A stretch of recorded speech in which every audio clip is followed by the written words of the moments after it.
Dito kami dadaan mga guys. Sa isang gilid lang ng ilog.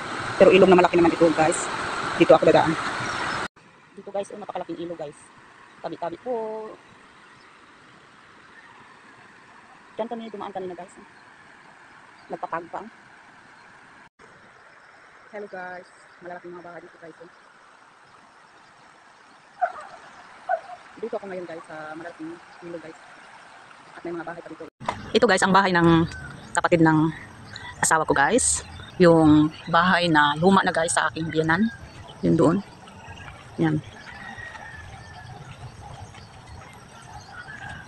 Yan ang bahay ng biyanan ko guys. Wala na. Namayapan na ang may-ari dyan. Kasi Sunday ngayon. Pawala ng stress guys. Nagpunta kami dito para